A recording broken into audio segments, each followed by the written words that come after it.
Assalamualaikum dan salam sejahtera. Bertemu kembali bersama dengan Cikgu Hafiz dalam mata pelajaran Sejarah Tahun 5, Unit 2, Agama Islam di Malaysia, siri kedua. Seperti yang murid-murid telah ketahui, dalam siri pertama kita telah lihat berkaitan dengan agama-agama yang terdapat dalam Malaysia dan juga beberapa faktor kedatangan agama Islam itu ke tanah Melayu. Untuk pertemuan kita pada hari ini, siri kedua, kita akan lihat berkaitan dengan agama Islam dalam pentadbiran, agama Islam, agama Persekutuan Malaysia dan juga agama Islam dan perpaduan masyarakat. Sebelum kita pergi lebih lanjut, sukanya cikgu ingin membawa kepada kamu iaitu standard pembelajaran kita pada hari ini. Okey murid-murid, ini ialah standard pembelajaran kita pada hari ini iaitu kita lihat 6.1.2.3 menerangkan kedudukan agama Islam dalam pentadbiran negeri Melayu sehingga merdeka. Okey, ingat negeri Melayu sehingga merdeka. 6.2.4 menjelaskan kedudukan agama Islam sebagai agama persekutuan. 6.2.5 menghuraikan peranan agama Islam dalam bentuk perpaduan. Jadi kita ada 3 perkara yang murid-murid yang kena ketahui. Yang pertama berkaitan dengan agama Islam dalam pentadbiran. Yang kedua, agama Islam sebagai agama persekutuan. Yang ketiga iaitu Islam dan perpaduan masyarakat. Jadi cikgu harap semua murid-murid dah bersedia untuk pengajaran dan pembelajaran kita pada hari ini. Okey, ayo kita lihat. Okey murid-murid.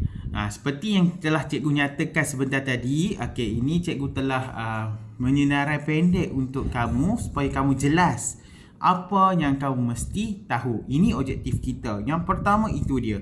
Agama Islam dalam pentadbiran. Pentadbiran ini bermaksud dalam kita punya rangka kerja, dalam punya kerangka sosial kita, kan? Ada ketua, ada penolong sebagainya. Okey, dalam pentadbiran itulah yang dikatakan agama Islam tu di mana letaknya. Kan?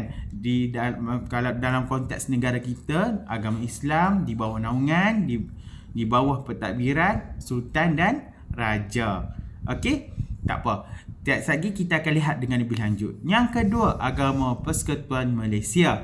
Bagaimana agama Islam ni termaktub dalam perlembagaan negara kita dan merupakan agama persekutuan. Sebentar lagi murid-murid akan lihat bagaimanakah agama persekutuan dalam Malaysia ini berfungsi. Okey, seterusnya Islam dan perpaduan masyarakat. Ini kita lihat bagaimana agama Islam dan juga agama lain dapat melaksanakan perayaan sambutan mereka sehingga dapat mewujudkan perpaduan masyarakat sesama kita. Okey murid-murid, tanpa melengahkan masa, ayuh kita lihat yang nombor 1, agama Islam dalam pentadbiran. Okey murid-murid, seperti yang kamu lihat, kedatangan Islam ni sebenarnya sudah lama. Murid-murid daripada zaman Kesultanan Melayu Melaka telah datang. Okey, pada zaman berkenaan kita lihat pada 2 keadaan. Okey, ini yang pertama dan ini yang kedua, iaitu pada abad ke-15 dan juga semasa penjajahan. Okey murid-murid, dalam konteks abad ke-15, bukti wujudnya agama Islam dalam pentadbiran kita dapat lihat yang pertama dalam hukum kanun Pahang, yang kedua dalam Undang-Undang 99 Perak. Okey, ini abad ke-15. Maksudnya sebelum penjajah datang. Inilah buktinya wujudnya agama Islam dalam pentadbiran. Takbir, pengurusan. Okey, semasa kedatangan British pula, ini dia yang ini. Kita dah kena lihat dari segi 2 keadaan, 2 zaman, iaitu pada zaman kedatangan British dan juga pada zaman kedatangan Jepun pada tahun 1943, 44 sehingga 45. Okey, jadi murid cikgu harap jelas. Ini kita lihat yang pertama ni. Yang pertama ni dulu. Jadi abad ke-15 dan juga zaman penjajahan. Okey murid-murid. Jika kita lihat dari segi bukti pada abad ke-15, ya, inilah seperti murid lihat. Nampak tak dah? Kan tu. Ini ialah hukum kanun faham. Ditulisnya dalam bahasa Jawi lah ini. Koleksi bahasa Dewan dan Pustaka. Manakala ini pula ialah Undang-Undang 99 Perak. Okey, ini ialah bukti wujudnya Islam dalam pentadbiran, agama Islam dalam pentadbiran. Okey, mereka mengetengahkan undang-undang Islam dalam pentadbiran. Okey, ayo kita lihat berkaitan dengan semasa zaman penjajahan. Okey murid-murid, kita lihat pada dua zaman, seperti yang kamu lihat sekarang ni. Kan, dua zaman kan. Zaman apa tu murid-murid? Zaman Jepun dan juga zaman British. Kita lihat yang British dulu.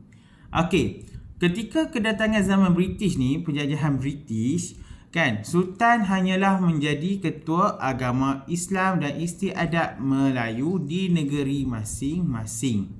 Undang-undang Islam hanya digunakan dalam hal berkaitan dengan kekeluargaan, harta pusaka dan zakat. Jadi ini ialah tiga poin utama kita.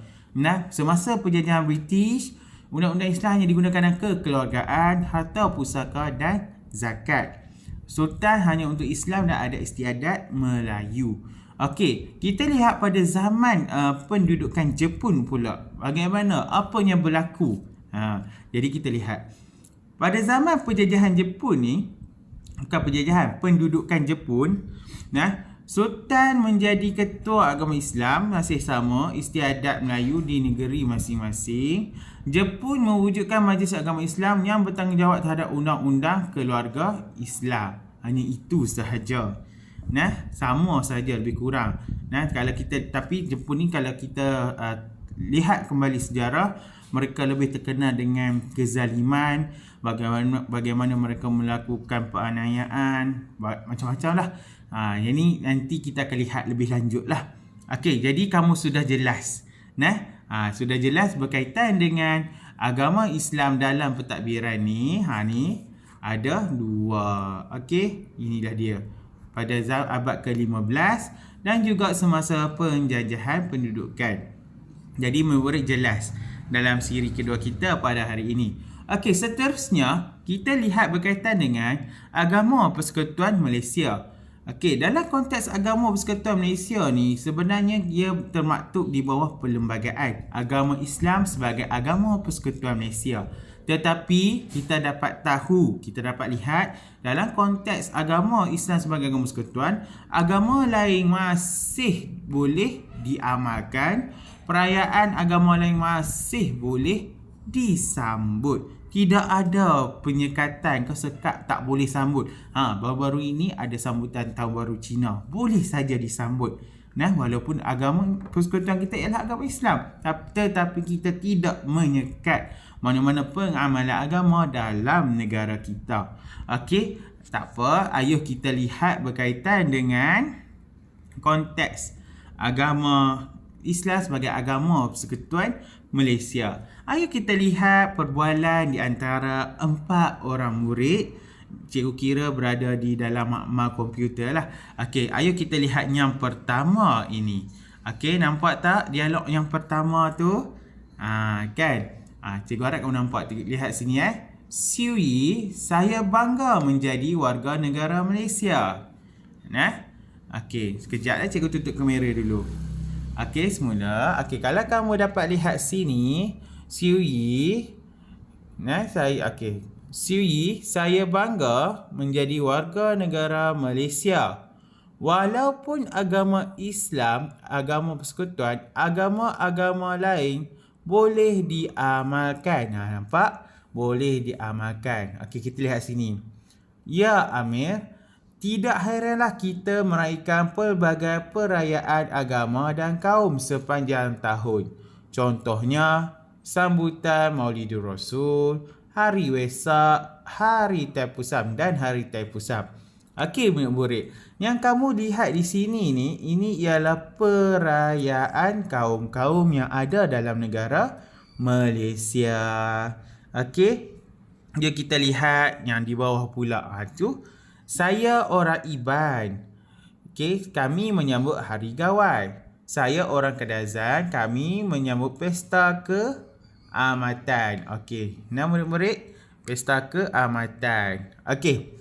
Jadi cikgu harap kamu dapat mengerti bahawa agama Islam, agama persekutuan, agama lain masih boleh diamalkan. Ini dia point dia, masih boleh diamalkan. Lepas tu perayaan boleh diraikan oleh semua kaum. Jadi tidak ada batasan. Okey murid-murid. Jadi cikgu harap kamu jelas berkaitan dengan agama Islam sebagai agama persekutuan. Okey, ni jelas ni dua point kita kat sini. Agama Islam, agama lain masih boleh diamalkan. Perayaan agama lain masih boleh disambut. Baru-baru ini kita ada sebelum ni kita ada hari Tahun Baru Cina. Jadi boleh, tidak ada masalah. Okeylah, baiklah murid-murid, kita teruskan yang seterusnya. Islam dan perpaduan masyarakat. Di sini ada dua lah, kamu kena tengok kan. Okay, ini yang pertama dan ini ialah yang kedua. Ada dua perkara yang kamu kena lihat di sini, iaitu yang pertama, nilai sejagat dalam agama membentuk perpaduan. Yang kedua, nilai kemanusiaan menjamin kesejahteraan. Islam dan perpaduan masyarakat, seperti kita tahu, Islam dalam konteks agama Islam, kita tidak orang kata menyakiti orang lain, kan? Tak ada dah kita sampai nak pergi memaksa orang lain memeluk agama Islam, tidak. Sebab Islam agamanya harmoni, kan? Selamat. Okey, Islam. Tak apa. Cikgu ingin membawa kamu, ayuh kita lihat berkaitan dengan nilai sejagat dalam agama membentuk perpaduan. Okey murid-murid? Ayuh kita lihat. Okey, ini dia. Kamu dapat lihat nilai sejagat dalam agama membentuk perpaduan. Di sini ada 4 perkara yang kita boleh lihat, iaitu yang pertama, toleransi, kasih sayang, kesederhanaan, perdamaian. Jadi kamu tengok ada 4 perkara di situ. Kan? Jadi kamu dah tahu dah 4 perkara utama. Poin utama kita dalam konteks nilai sejagat dalam agama membentuk perpaduan. Yang pertama, toleransi. Yang kedua, kasih sayang. Yang ketiga, perdamaian. Keempat, kesederhanaan. Okey, ayuh kita lihat berkaitan dengan toleransi. Okey, murid nampak tak ni? Kalau toleransi ni maksud kata kerjasama dalam pelbagai urusan pekerjaan, menghormati tempat ibadat, tiada paksaan dalam beragama. Ini toleransi. Toleransi ni maksudnya tolak ansur. Menghormati tempat ibadat mereka, macam contohnya kita masjid, kita hormatlah, ikutlah adab di masjid. Kalau pergi berjalan dekat dengan contohnya tokong atau kuil, mereka ada adab-adab mereka yang perlu kita, orang kata janganlah kata jadi kurang ajar ataupun kurang sopan. Masing-masing ada adab dan tata cara yang kena ikut, hormat kawasan tempat berkenaan. Okey, tiada paksaan dalam beragama. Itu kena faham. Yang kedua, kalau kita tengok nilai sejagat dalam agama, itu berkaitan dengan kasih sayang. Kan, dalam konteks agama Islam dan agama lain, ini ialah nilai sejagat sama dia, mengasihi dan mengasihani orang lain walaupun berbeza agama, membantu mereka yang memerlukan. Okey, baiklah murid-murid, seperti yang kita lihat contoh yang terdekat dengan kita, siapa buat masa ini, pada zaman sekarang, contoh yang terdekat. Sudah semestinya kita kata Nabi Muhammad sebagai contoh idola yang ikutan yang betul. Tapi pada masa sekarang yang menunjukkan bahawa agama Islam, menunjukkan akhlak Islamiah itu sendiri, kalau kita lihat dalam negara kita, siapa? Ustaz Abid Liu. Kalau kamu lihat Ustaz, cuba tengok. Ustaz dia mengasihi dan mengasihani orang lain walaupun berbeza agama. Kamu dapat lihat bagaimana Ustaz Abid Liu ni sendiri membantu orang selain beragama Islam. Nampak? Tu tidak kira Nabi lagi. Kalau kira Nabi Muhammad lagi hebat daripada tu. Mereka membantu yang memerlukan. Nampak? Jadi kamu lihat, kalau kamu baca berita, kamu tengok berita atau baca di muka laman Facebook, ada cerita-cerita berkaitan dengan Ustaz Ibn Ilyas sebagainya, itu mencerminkan nilai sejagat. Okey, baiklah murid-murid. Sekarang kita lihat pada konteks perdamaian. Tengok. Dalam konteks perdamaian ni kita tengok mesyuarat untuk mendapatkan keputusan ramai, tidak menjadi pencetus pergaduhan. Mereka melakukan mesyuarat. Dalam mesyuarat tu ada pelbagai kaum. Kalau kamu tengok dalam sidang parlimen, ada demokrasi, ada banyak orang kata ahli-ahli parlimen ataupun yang berhormat wakil rakyat yang terdiri daripada pelbagai latar belakang agama, bangsa. Jadi mereka dalam konteks nilai sejagat dalam agama membentuk badan ni, mereka bermesyuarat untuk mendapat keputusan yang orang kata yang menjamin keharmonian negara ni, tidak menjadi pencetus kepada pergaduhan. Okey, kalau kita tengok balik nilai sejagat dalam agama membentuk perpaduan, kita lihat pada konteks kesederhanaan, bersederhana dari pelbagai aspek kehidupan seperti berbelanja, bercakap, berpakaian. Maksudnya kita tak perlulah tunjuk siapa yang lebih, kita bersederhana, kan, hormat menghormati. Tak perlu nak tunjuk saya ada duit banyak beli pakai baju berjenama sebagainya, tidak perlu. Kesederhanaan itu akan memberi kita ketenangan. Kalau kita pakai barang branded mahal pun nanti orang lain pula duk perhati, bahaya kat kita, kan, tarik perhatian. So dalam konteks nilai sejagat dalam agama membentuk perpaduan. Dan yang keempat ini ialah kesederhanaan. Jadi kita kena ingatlah, dalam konteks bercakap pun tak perlulah kita nak angkat diri sebagainya. Cukuplah kita cakap perkataan yang baik-baik. Semoga menjadi doa yang baik-baik kepada orang lain. Okey murid-murid. Jadi cikgu harap kamu jelaslah. Tu 4 tu, toleransi, kasih sayang, perdamaian dan kesederhanaan. Okey, jom kita lihat berkaitan dengan nilai kemanusiaan menjamin kesejahteraan. Nampak ada 3 di sini yang diketengahkan. Okey, kita lihat yang pertama. Okey, yang pertama kita tengok hubungan manusia dengan Tuhan, mengamalkan ajaran dan meninggalkan larangan yang dituntut agama. Dalam konteks agama Islam pun kita ada buat pengamalan, solat 5 waktu, meninggal perkara yang dilarang. Apa dia? Perkara yang dilarang ni perkara yang mendatangkan kemudaratan, kan, kerosakan, penganiayaan, kena tinggalkanlah. Contoh kalau kita buat kawan, baik ke? Tak baik. Pergi tumbuk kawan, curi barang kawan, tak boleh. Itu ialah larangan. Okey, nilai kemanusiaan menjamin kesejahteraan ni dalam konteks agama Islam dan juga ada agama-agama yang ada dalam Malaysia ni. Hubungan sesama manusia dengan manusia, berbaik sangka dan saling menghormati sesama manusia. Tadi hablum minallah, ni hablum minan nas. Kan? Jadi sesama manusia ni, dalam konteks agama ni, nilai kemanusiaan menjamin kesejahteraan ni, kita kenalah saling menghormati walaupun berbeza pendapat, walaupun berbeza agama. Kan? Jadi kena faham dalam konteks tu, berbaik sangka dan saling menghormati. Kita hormat orang yang lebih tua. Kita hormat cikgu, hormat kawan, tidak rugi hormat menghormati. Okey, nilai kemanusiaan menjamin kesejahteraan hubungan manusia dengan alam sekitar. Kan, kita tak bolehlah merosakkan alam sekitar macam tu saja. Kan, kita kena pelihara dan mengindahkan alam sekitar. Kan, kalau kita dalam konteks Islam pun percaya bahawa tumbuh-tumbuhan pun berzikir, kan. Jadi kalau kita dari segi konteks sains dan kajian tempatan pun kita faham, geografi pun kita faham bahawa alam sekitar ni sangat penting untuk keseimbangan alam yang ada dalam sekeliling kita ni. Bagaimana tumbuh-tumbuhan menjadi penahan air sebagainya, dapat mengelakkan banjir, dapat mengelakkan tanah runtuh. Jadi itulah hubungan manusia dengan alam ni, kita perlulah jaga, pelihara dan mengindahkan alam sekitar.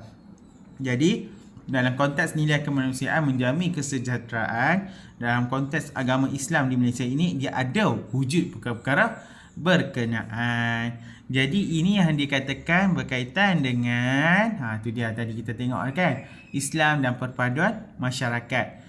Dia akan ada dua nilai sejagat dalam agama bentuk perpaduan. Yang ni yang kamu tengok. Dan juga nilai kemanusiaan menjamin kesejahteraan, Islam dan perpaduan masyarakat. Dari segi konteks agama Islam ni pun tidak menyuruh kita memusuhi agama lain. Okey, boleh murid? So jelaslah dalam konteks sejarah tahun 5 unit 2 agama Islam di Malaysia seri 2, kamu dapat lihat agama Islam dalam pentadbiran, agama Sekutuan Malaysia dan Islam dan perpaduan masyarakat. Cikgu harap kamu semua faham. See ya. Bye bye.